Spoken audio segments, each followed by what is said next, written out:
ఇది జగన్ గారు చేసిన కొన్ని తప్పులు ఉన్నాయి, అవి ఆయన సరిదిద్దుకోవాలి. అందరూ తప్పులు చేస్తారు. ఇప్పుడు చంద్రబాబు నాయుడు కూడా అదే సీన్లోకి వచ్చాడు. చంద్రబాబు నాయుడు కూడా తప్పులు చేస్తున్నాడు. దానికి ఏం సమాధానం చెబుతాం? ఓడిపోవడానికి ఫస్టే ఆయన కూల్తూ మొదలుపెట్టాడు, ప్రజావేదిక కూల్చాడు స్టార్టింగే. అది చాలా ఒక ప్రజావేదిక అంటే జనాభాని కూల్చేసినట్టే కదా, దాన్ని బట్టే కదా జరిగింది. అప్పుడు ఈయన ఆఫీసులన్నీ కూల్చుతాడు, సరిపోయింది. ఎవరి చెంప చెంప మీద కొడితే రెండో చెంప చూపించాలి ఎవడైనా. ఇది అట్ట కాదుగా, నీ చెంపాలు కొడతాను నీ చెంపాలు పాలు కొడతాను అన్నట్టు తయారు చేసుకున్నారు. రాజకీయం అంటే ఎత్తికెళ్ళ వేసుకుని ఇటు చేసుకుంటున్నారు. అది కాదు, ఏదైనా ప్రజావ్యవస్థలో చేయాల్సిన పనులు చేయాలి, చేయరు.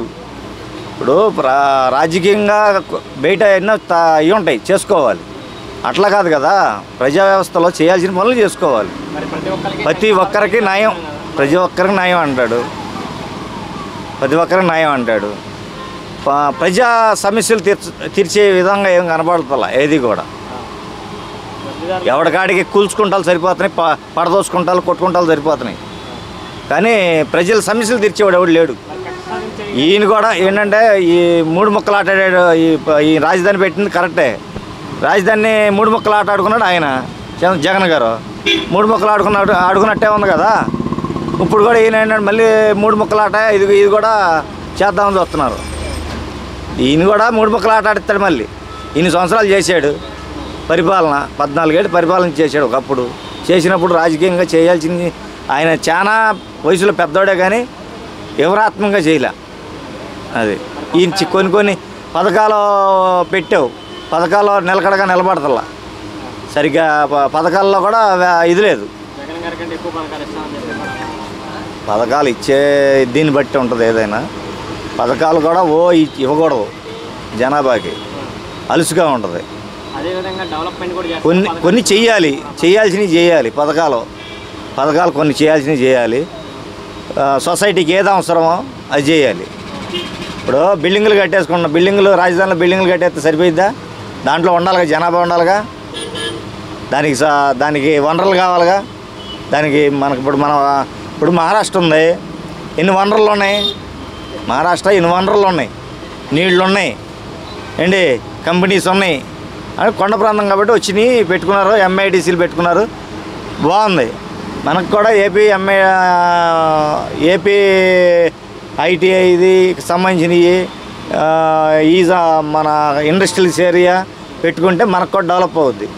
మనకేదో పెద్ద కంపెనీలు ఒక కంపెనీ చూపిస్తారు, అదే వైజాగ్ స్టీల్ ప్లాంట్ చూపిస్తారు, ఇటు కొన్ని మన కడపకేసే స్టీల్ ప్లాంట్లు చూపిస్తారు. ఈ చూస్తే సరిపోయిందా? రావాల్సినవి రాకుండా ఎప్పటికప్పటికి అడ్డుకుంటామేగా.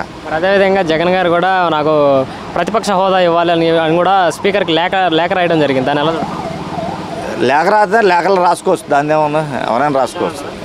అది ఆయన ఇష్టం, మనం చెప్పలేము దానికి. ఇవ్వడం అనేది ఇప్పుడు 11 వచ్చినాయి అంటే ఆయన ఫస్ట్ చేసిన తప్పులకి ప్రజా సమస్యలు తీర్చుకోకుండా ప్రజా వేదికనే కూల్చినప్పుడు ఇంకా ప్రజా సమస్యలు తీరుతాడు. జగన్ గారు కూడా అన్నారు, మీకున్న 23 ఎమ్మెల్యేలు ఒక 5 ఎమ్మెల్యేలు తీసేస్తే మీకు ప్రతిపక్ష హోదా కూడా ఉండదని చెప్పేసి. మరి అదే విధంగా ఇప్పుడు లేఖ రాశారు ప్రతిపక్ష హోదా ఇవ్వాలని. ఆయన ఫస్ట్ నుంచి ప్రత్యేక హోదా అని ఆంధ్రానికి తెస్తానని నిలదొక్కుని చేశాడు. తెచ్చాడా? ఈ 5 ఏళ్లలో ఏం తేలా. కానీ సెంట్రల్ గవర్నమెంట్కి ఈయనకి పడలేకపోతే దాని వేరే విషయం. జరగాల్సిన సిచ్యువేషన్ ఎట్లా ఉంటుందంటే ప్రజా సమస్యలు ఎక్కడైతే ఉన్నాయో అక్కడ ఇప్పుడు జిల్లా కలెక్టర్లు వెళ్ళరు. వాళ్ళు వెళ్ళాల్సిన పని కూడా అవసరకోకుండా వాలంటీర్లు పెట్టారు. వాలంటీర్లు వాళ్ళ పనులు వాళ్ళకి సరిపోతాయి, సమస్యలు తీరవు. ఎక్కడ సమస్య ఉందని ఎవరు చెప్తాం? ఇప్పుడున్న కౌన్సిలర్లు ఎవరైనా చెబుతారా? చెప్పరు. ఎవరికాళ్ళకి దాపరకం. దొంగలతో ఊళ్ళు దోసుకున్నారంటే దొంగలు దోసుకున్నారు, ఊళ్ళు దోసుకున్నారు అని ఇట్టాగే ఉంటుంది. ఈ రాజకీయ పరంగా ఇట్లా దోసుకు తింటమే, కానీ పార్టీ చేస్తే చేయొచ్చండి, దాన్నే ఉంది. ఇప్పుడు ప్రజారాజ్యం ఉంది, ప్రజారాజ్యం మరి కాంగ్రెస్లో కలుపుకున్నాడు. అదే ఉంటే ఇవాళ ప్రజారాజ్యం ఉండేదిగా. ఇప్పుడు దాకా నిలదొక్కుంటే ప్రజారాజ్యం ఉండేది కదా. జనసేన ఉంది, అమ్మేస్తాడు అనుకున్నాం, వీళ్ళకి అమ్ముకున్నాడు. ఇప్పుడు సరిగ్గా నిలబడితే బాగుంటుంది. ఇప్పుడు అమ్ముకోకుండా నేను నాకు పనులు చేసి పెట్టని గట్టి నిలబడితే ఇప్పుడు బాగుంటుంది. పవన్ కళ్యాణ్ గారు కూడా నుంచున్న ప్రతి సీట్లో కూడా గెలవడం జరిగింది. గెలిచాడు. ఇంకా రేపు పొద్దున ఇంకొక 50 సీట్లు పెట్టుకుంటే ఇంక 50 సీట్లైనా గెలవచ్చేమో, లేదా ఓడిపోవచ్చు, చెప్పలేము. రాజకీయ పరంగా ఏంటంటే వీళ్ళు ఎత్తికాళ్ళు వేసుకుని ఎప్పటికప్పటికే ఊళ్ళు దోసుకునే రకాలుగా తయారకూడదు కదా. ఇప్పుడు పట్టుమని ఒక నెల కూడా అవలా, ఇంకో 2-3 నెలలు అయితే అన్నీ బయటపడతాయి.